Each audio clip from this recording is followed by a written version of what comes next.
Apologies. Oh, this is being recorded, just letting you know. Big apologies for last week. We had some technical issues with the Zoom webinar. So thank you very much for coming to join us again today. Before we start, I'd like to pay my respects to the traditional landholders of the land in which we are coming from today.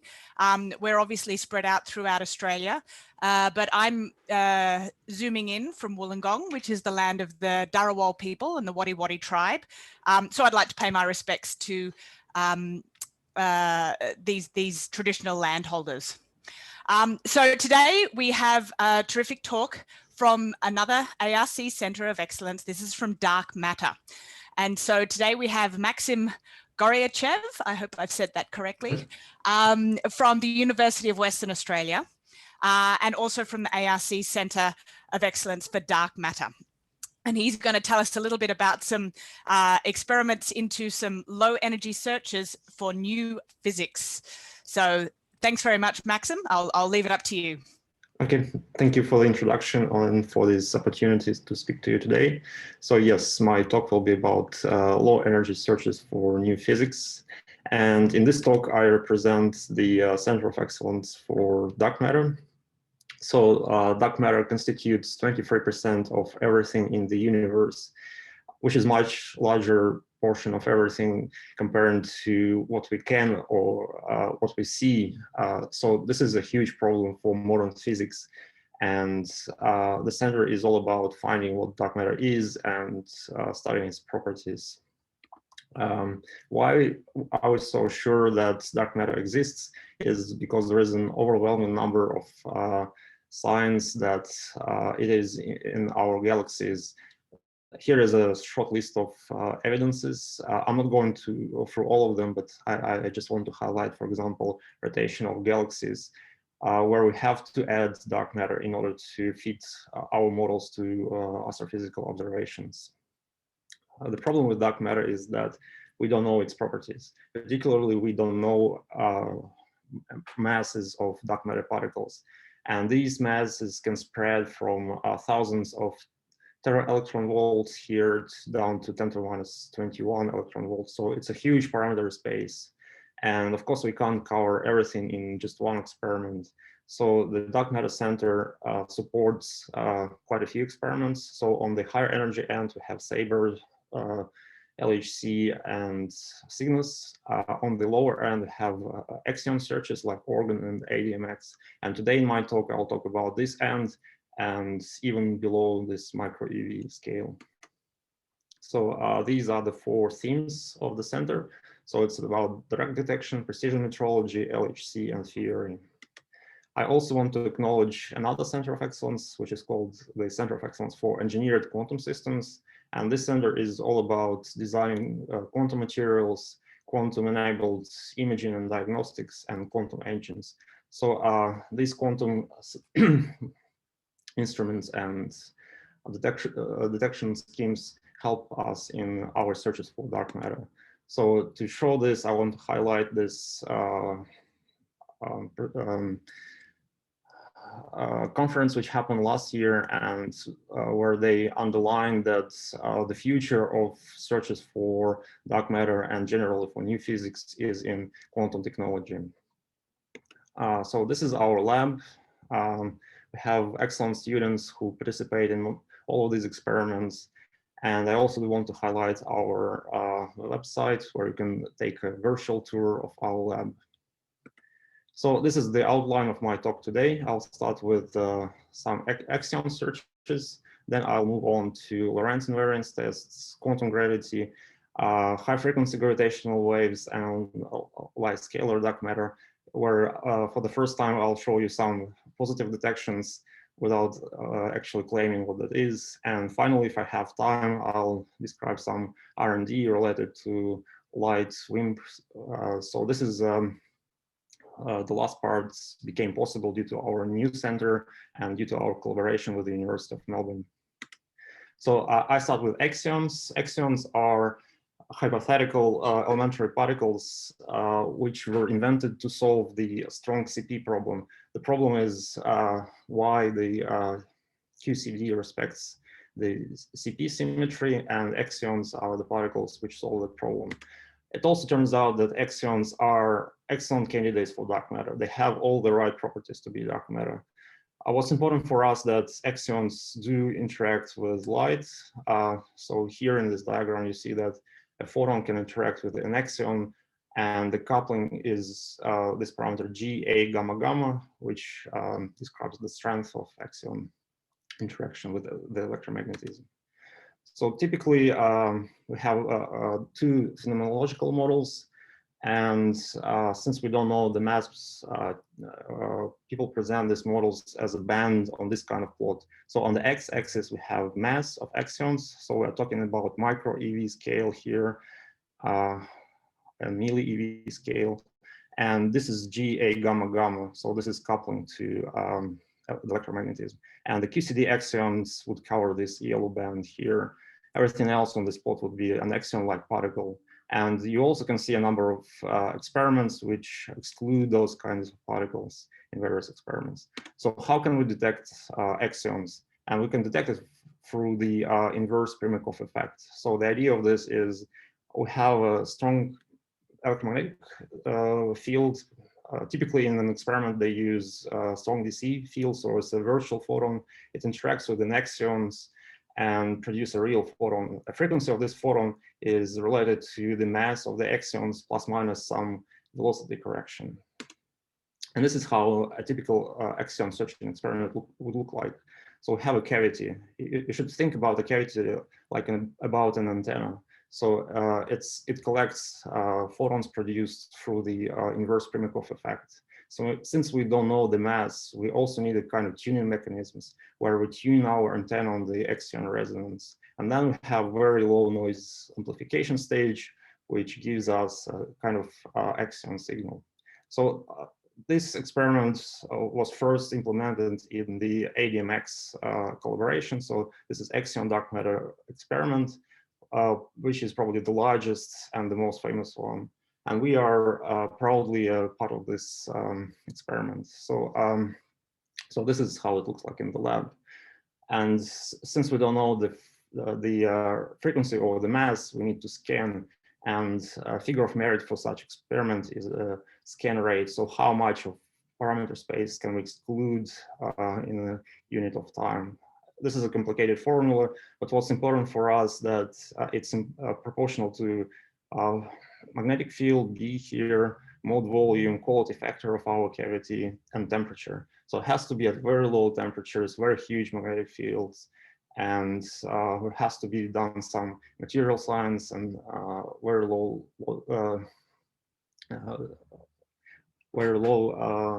noise temperature amplification. So even in this case, the signal will be very tiny. So we're talking about a ridiculously tiny amount of power extracted from the Axion field. These are some preliminary plots. ADMX is running right now, and it keeps excluding QCD Axions. Here we are talking about something around 3 micro EV scale. This is some other experiments like Haystack and some projections for future work, for example, till 2026, and they are going into tens of micro EVs. Here at UWA, we have our own Axion search experiment, which is called Organ. So in this experiment, we are aiming at much higher masses.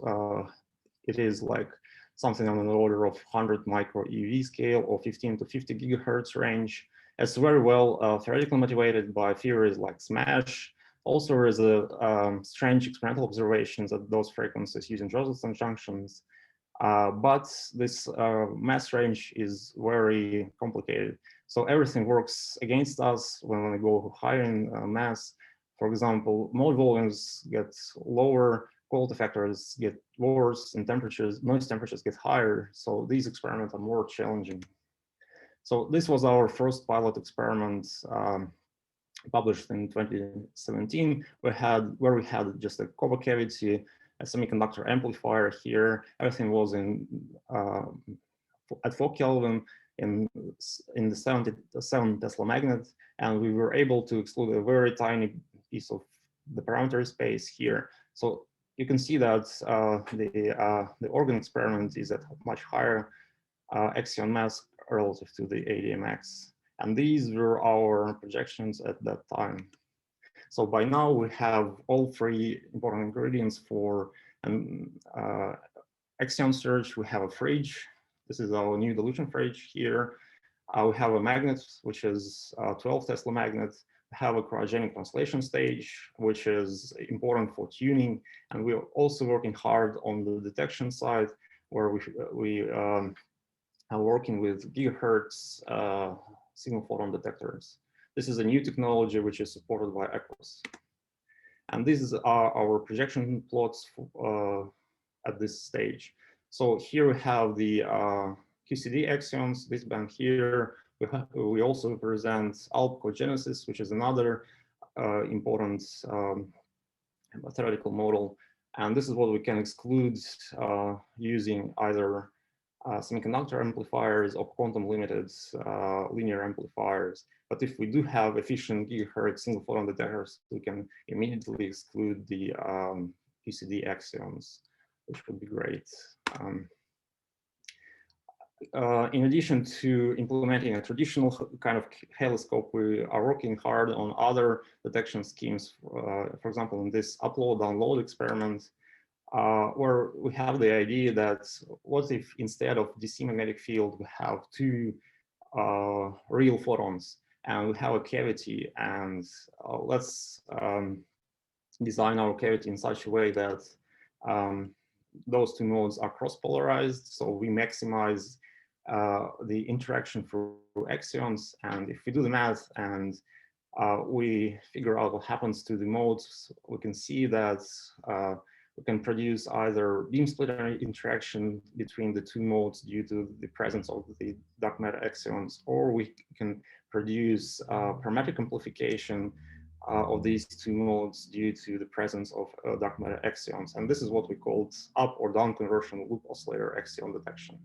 So this principle is based on frequency or phase metrology. So instead of measuring power coming from an antenna, we measure phase fluctuations induced on two microwave or optical modes in the presence of axions. So axions couple two modes and produce variations of phase and or frequencies. And so this is power spectrum density of such a plot of such a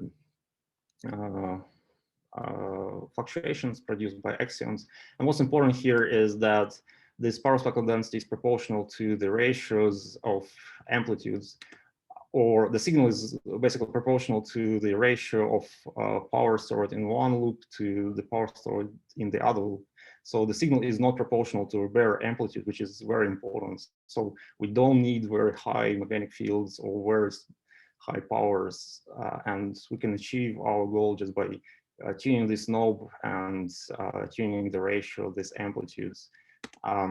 So this approach has quite a few advantages over the traditional detection approach. Basically, it's magnet-free. We don't need any crazy magnets anymore. It's volume independent. We can go to higher frequencies. We are not limited by power. Power can be quite limited.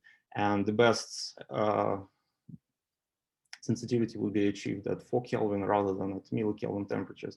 And there are quite a few other advantages relative to the traditional approach. So this is a scheme which we implemented, and you can see a cavity. It's coupled to two microwave loops, and everything else is a detection scheme.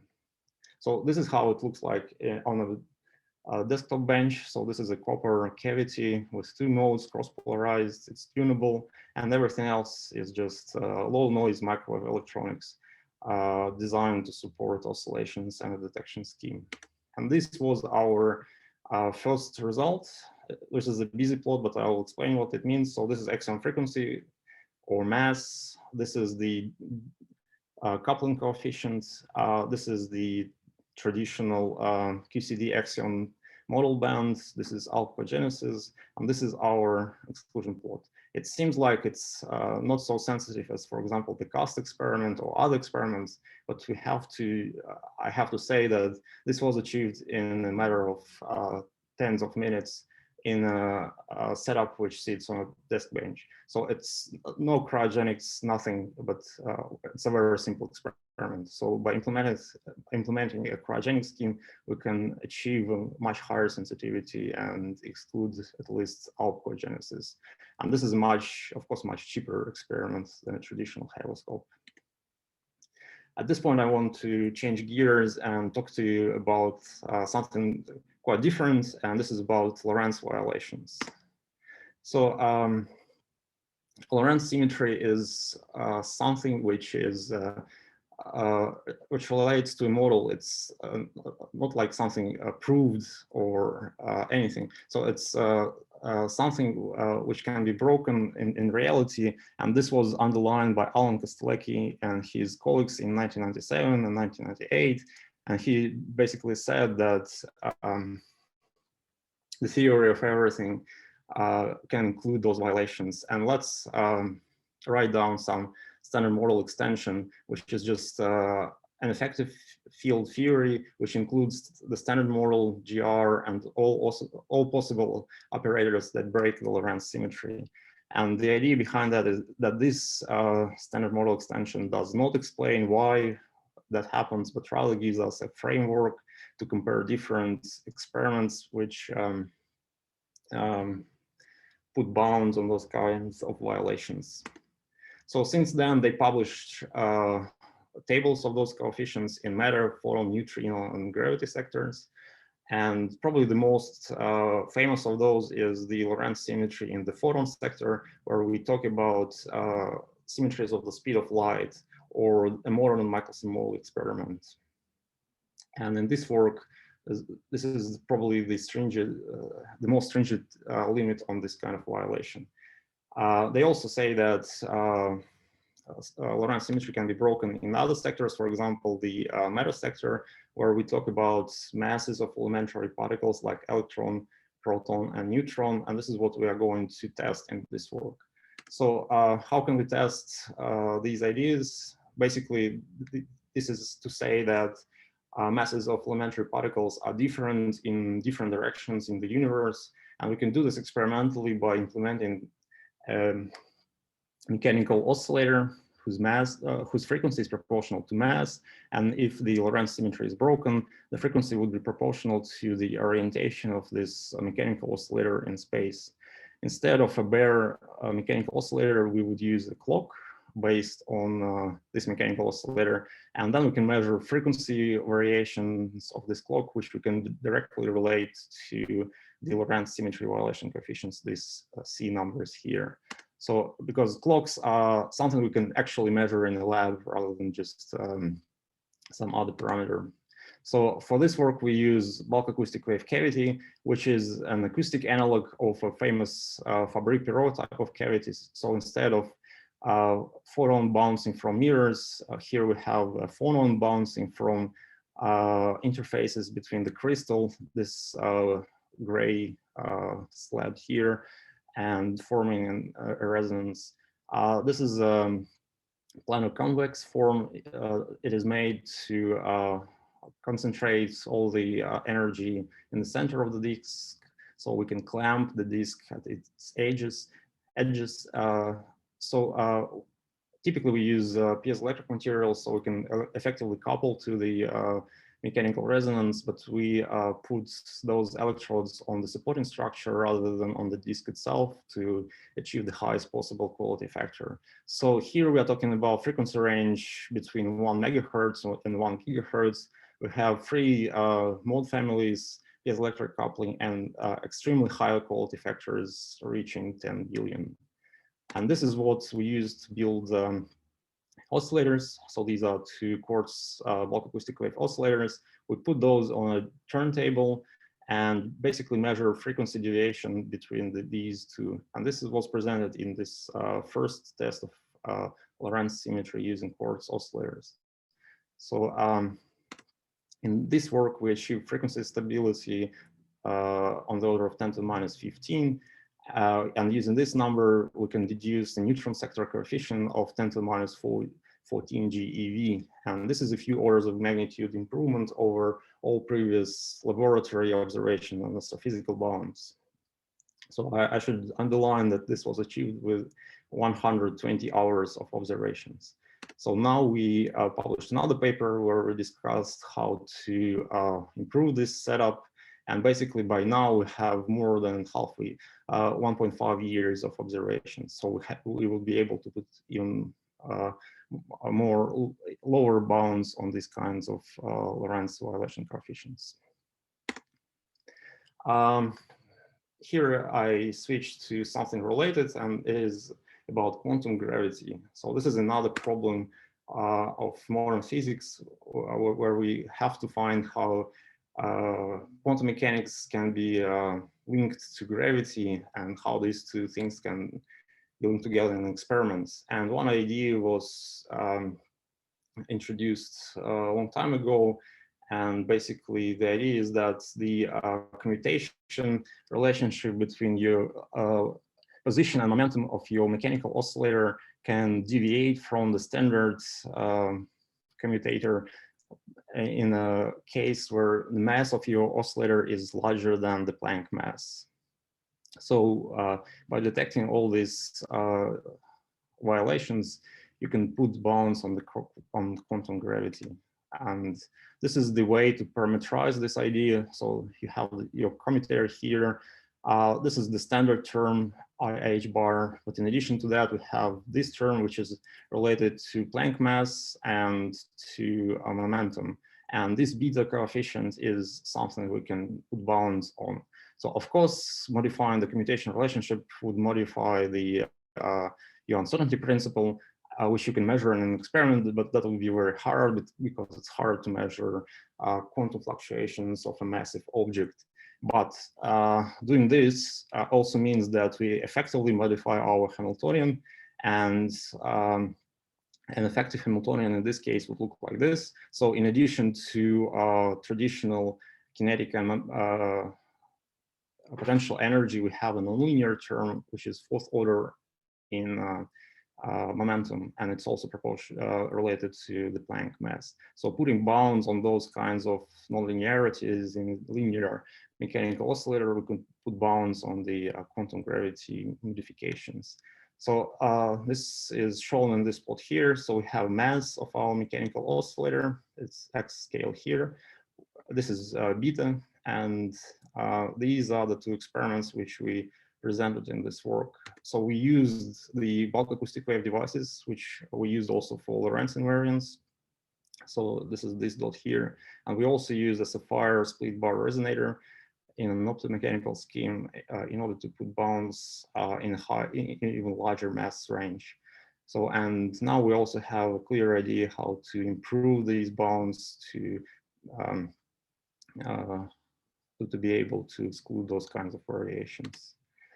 Now I move on to high frequency gravitational waves.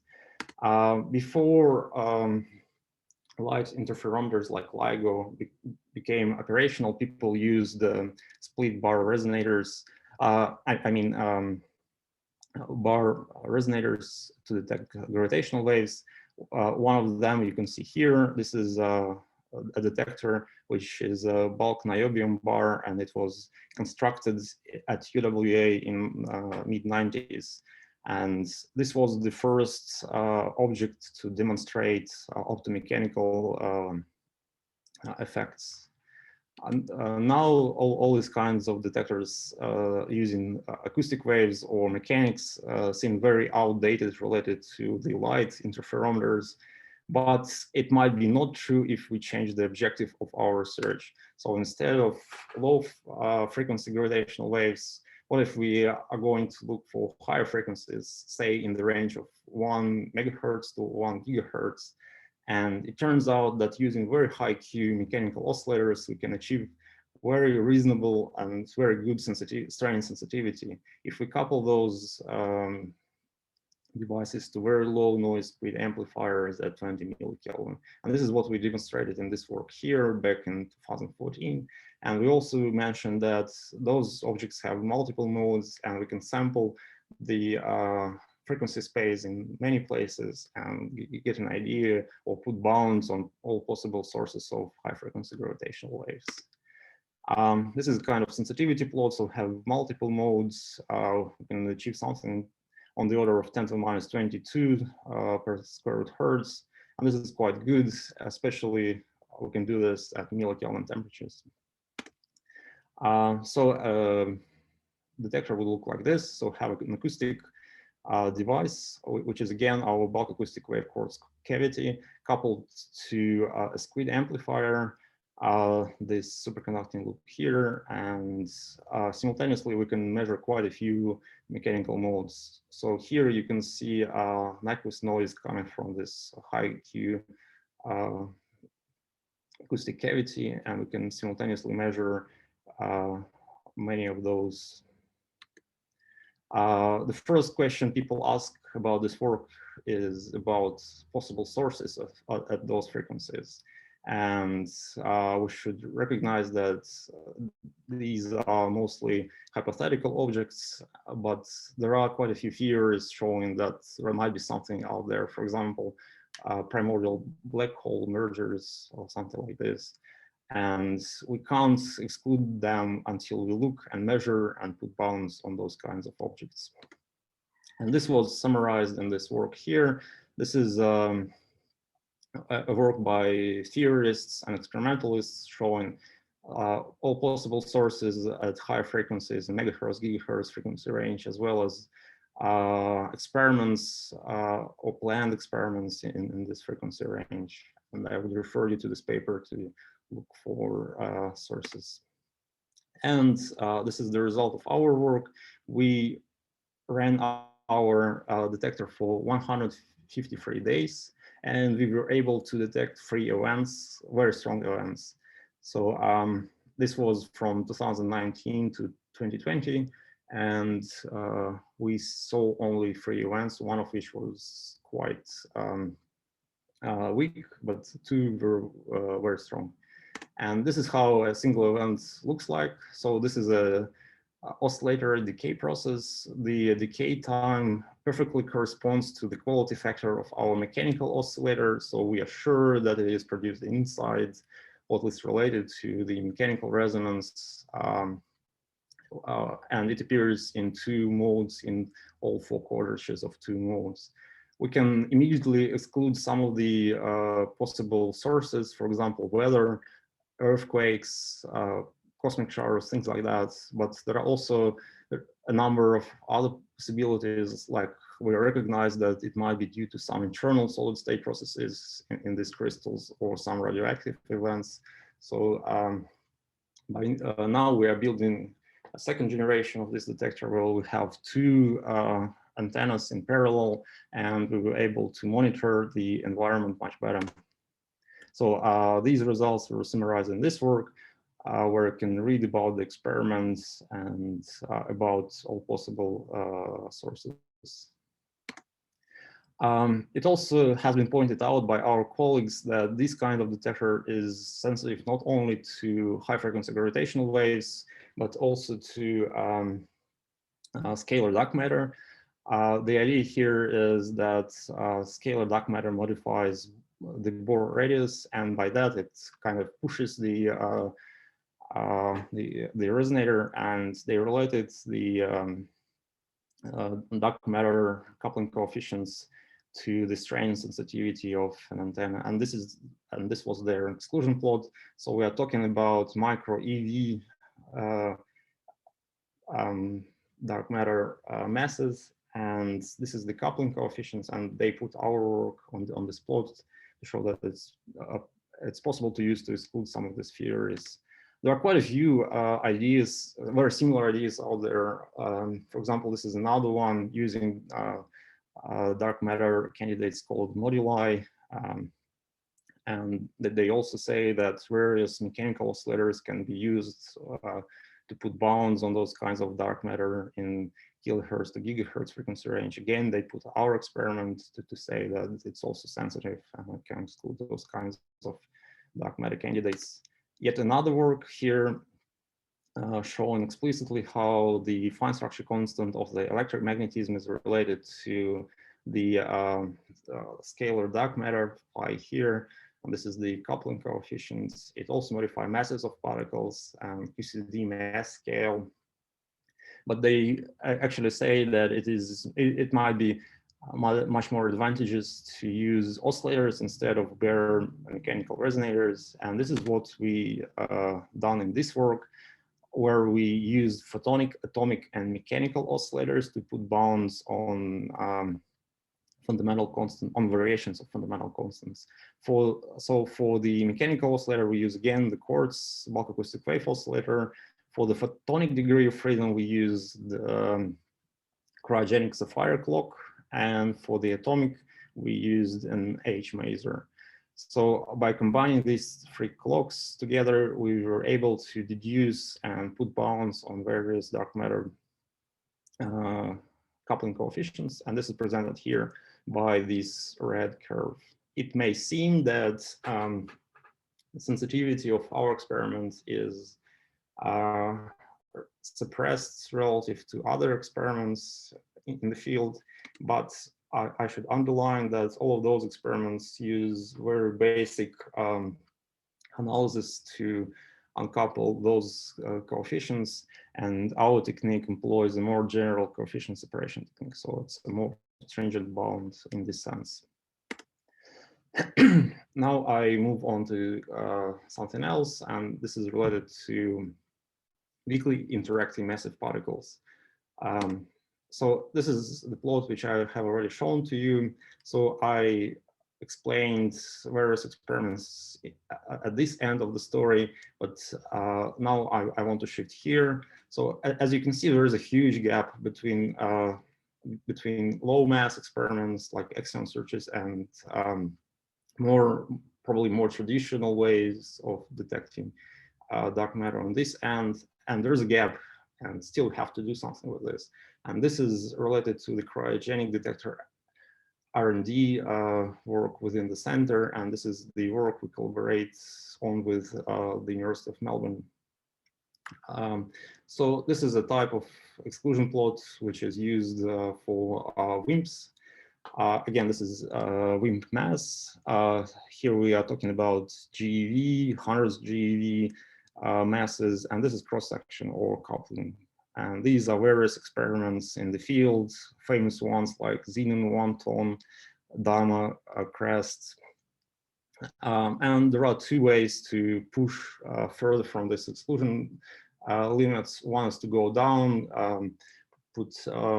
the idea how to do this is pretty clear. You need fewer backgrounds, more exposure, heavier targets, and you can eventually achieve the coherent neutrino background. But moving to the left from this exclusion plot is much harder, because basically you need to invent a new type of detector, because traditional detectors are not very sensitive. They have a very steep rollout from their sensitivity. So here we need lower thresholds and lighter targets. So this are the three pillars of WIMP detection. So we are talking here about the direct detection scheme. So we have standard model particles interacting with a dark matter particle via some new physics, and these dark matter particles leaves imprint on the behavior of standard model particle, which we can detect in an experiment. Typically, we are talking about either nuclear recoil or electron recoil events. And as a result, we can measure either light, ionization, or heat. So we are talking about photons, or ions. For ions, we measure currents. For photons, we use photomultipliers. But what I'm going to present you today is how to improve photon detection. So typically here we have a crystal absorber where the interaction happens. Due to this interaction, the physics produces various photons, which we can detect using transition. Typically, people use transition edge superconducting sensor, which are on the surface of this absorber crystal. So a typical experiment looks like this. So this is either germanium or silicon crystal, and you can see a pattern here, which is your detector. And since we need to change the targets, people talk about other crystals like sapphire, lithium fluoride, gallium arsenide, quartz, etc. And the sapphire crystal looks like this. So this is not a dark matter detector, but this is a clock crystal. So this is what we use for cryogenic clock oscillator. And this is the purest sapphire crystal you can get on the market, and we use it as a clock. And you can see that it has very similar ideas. But we have to do something with the detection as well. Transition, as I said, people use transition edge sensors, but they have very important problems, especially for lower energies. And the problem is, since you put your detector on the surface of your absorber, there is a thermal resistance between the absorber crystal and the detector.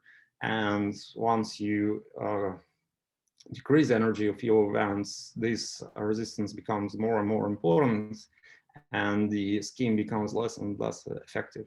So the ideas we have are related to the idea that we have to do something with this, and why not to use something intrinsic to the absorber rather than something external to it. So we can use either spin ensembles, we can dope our crystals with some ions, we can use masers or clocks.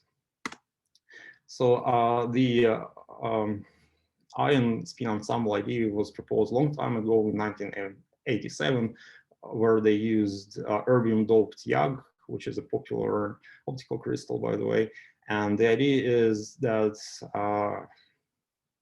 those phonons induced by dark matter would flip spins in the solid, and instead of measuring temperature of the crystal, why don't we measure magnetic field produced by those events with spins? And this was they done back in 1987. In our work, in our lab, we also use these crystals and at low temperatures, and using microwave modes, we can observe whereas spin interaction in the crystals. So we want to investigate this scheme for wind detection. We can take this idea to even further and use masers. So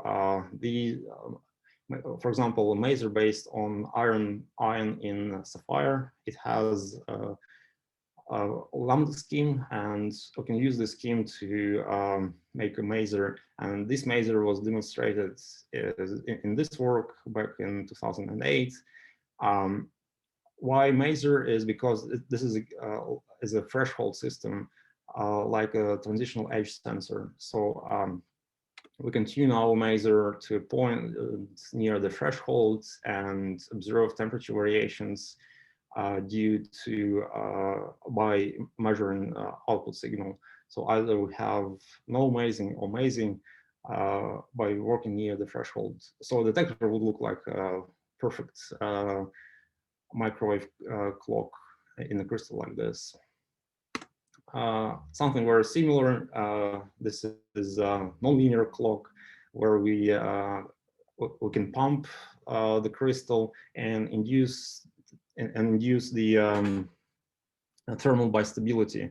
This thermal bistability was demonstrated in 2010 again in sapphire. And the idea here is your system can be either in this high transmission state or lower transmission state, depending on the temperature. And again, this is a threshold system, which is similar to transition edge sensors, but it has nothing external to the absorber crystal. So everything is within the crystal.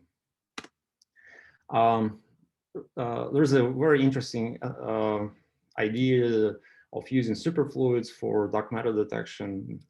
And superfluids are very good for dark matter detection because they are very clean and they produce lots of signals due to interaction with various particles. For example, in this work here, it was proposed to use for neutrino detection. If neutrino comes and interacts with the superfluid, it can produce various signals, like not only phonons, like in a solid, but also rodons, which is something very specific to superfluids.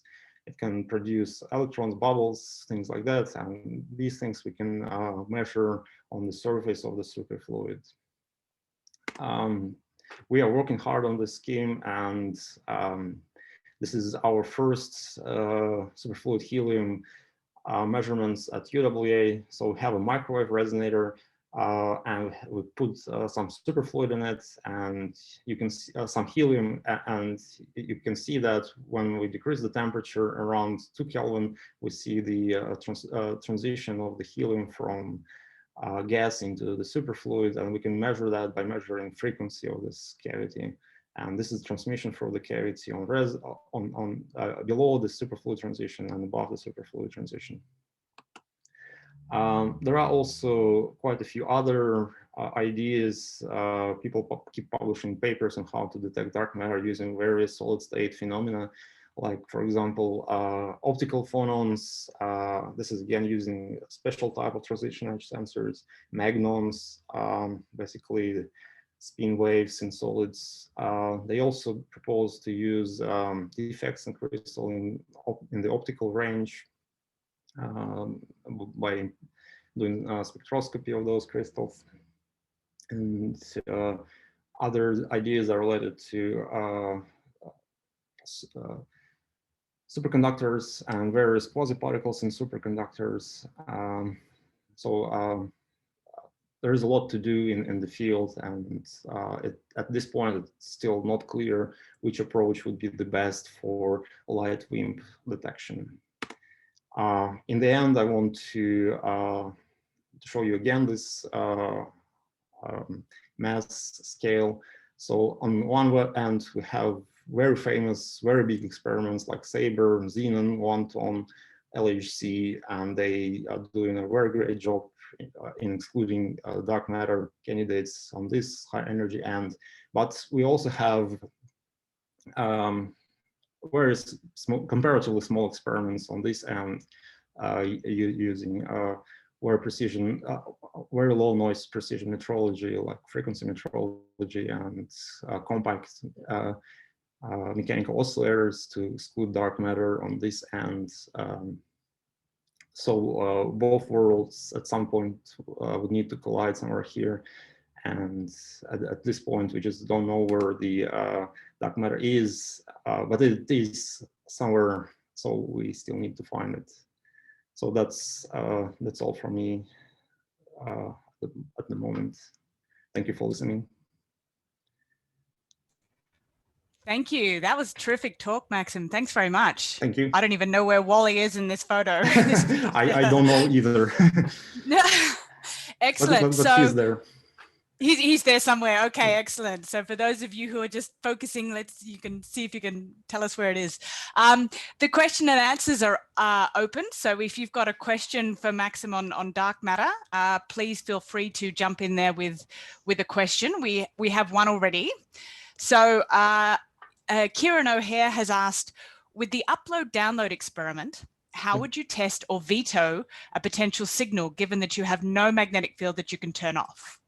Yep, we can play, there are a few knobs to do this. First of all, we can change the power of one loop, and it has to be either proportional or inversely proportional to the power. So it's similar to changing the B field. But we also can play with the frequencies, and we can, for example, detune those frequencies more and see if the signal is still there. So there are quite a few ways to figure it out. Yeah. Excellent. I have a question. I might jump in there just before the next question from the attendees. You've shown quite a number of experimental techniques, and I noticed a lot of different time scales thrown up there. Things like 1.5 years, 120 hours, 153 days. You know, I guess that the length of time for each experiment is very different. Yes. So what are the shortest experiments, and would you repeat some of the shortest experiments for reliability? And then what are the longest experiments that you're performing? So first, we always start with a short experiment just to see that it works, that we don't have any technical issues. For example, something might just stop working in the middle of the experiment. And that typically takes days, probably. Yeah, and then we want to prepare much longer experiments. Like this rotating oscillator experiment has been run for years because it's just so reliable that we don't need to change anything. So yeah, we start with something short and then we try to make it reliable to run for a very long time. So a typical time scale would be on the order of a year. And how does that affect when you're trying to keep things at very, very low temperatures and high magnetic fields? You know, how do you sustain those sorts of, 12 to 14 Tesla fields down into the dilution type temperatures? Yeah, a dilution fridge can run for a very long time on its own. So it maybe a year or so. But we always have some power surges in our lab, so we have to turn it off regularly. But it doesn't affect the surge too much because we can warm up everything and cool down again. We don't have to have a continuous trace of data. It's okay, a bit so harder if you have to stop it, yeah. Yeah, usually it's not a problem. It takes time, but on the order of days compared to years, it's not so important. Yeah. Yeah, thank you. So we have another question here from Ben Kosselter. If you were to place a bet, which of the things that you have talked about do you think is the leading candidate for discovering the true nature of dark matter? Oh, good question, Ben. Thanks. Yeah, this is a tricky one. Yeah. Yeah, I would say 26.6 gigahertz axion signal. This is there's a claim that it has been observed in Josephson junctions. The experiment is very contradictory, so most people do not believe in it, but it's a very good range for axions. So it might just happen that it's where otherwise anything is as good as anything else. So I'm a fan of axions, to be honest. Excellent, thank you. Do we have any other questions from the attendees? Feel free to pop them in the question and answer panel. Or if you feel like you found Wally on this page, jump in and tell us where he is. So I was quite interested to see your discussions about the, in the last few slides, about the phonons and the magnons as a possible mechanism of observing these things. Through what methods would you be measuring these things? Through sort of optical methods like Raman or something like terahertz spectroscopy, or? That's a very good question. The theorists who work on this kind of thing, they basically deal with dark matter interacting with the solid state phenomenon, but they do not consider how we detect those things. So this is still an open question, how we would detect those magnon or optical phonons. I don't know. Okay. That's it's a big unknown. Yeah. I'll let you know why I asked that question. I work at ANSTO and I do inelastic neutron scattering. So I'm measuring phonons and magnons with neutron scattering. But perhaps that's not the correct method, spectroscopic method for this, this particular case. Yeah, we're looking for single events. So yeah, that might be not so sensitive to. No, that's right. Again, it's a time issue as well, right? Yes. How long you can sit and just wait and measure for. Yeah, but the problem is there's nothing there, so there's nothing to compete with. So any idea would be very helpful. So if you have any ideas on any of these experiments, it would be great to discuss. Yeah. As you might see, most of our ideas are just let's use one of our devices in our lab and let's put a bound on this or that theory. So if you have, basically the idea of this talk is if you have a very sensitive experiment, you can find the theory somewhere which you can put bounds on, and because there is so much in the theory that we need more experiments, basically. Right. Yes. Excellent. And finally, I was very impressed with your sapphire crystal.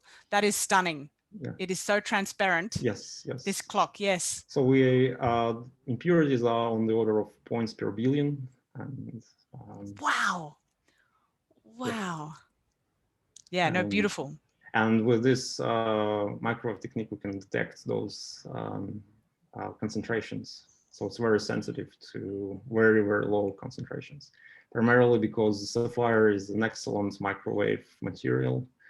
It doesn't have loss mechanisms. So it's very, very good. Okay, beautiful. So we've had two people jump in there. Thanks, Steve and Ezad.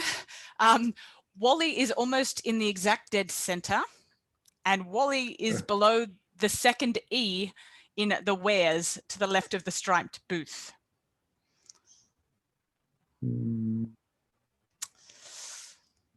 Oh, I see him.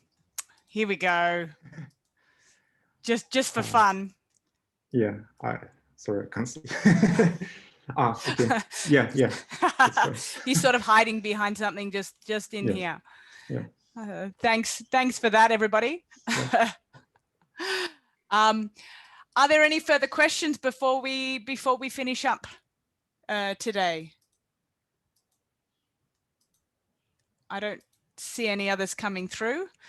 So with that, I'd like to thank you very much, Maxim, and thanks everybody for coming along again this week. Again, apologies for last week with the technical difficulties, and I'm really pleased everybody came back again this week. It was a fascinating talk. I have learned so much. There is so much that you're working on. It's phenomenal.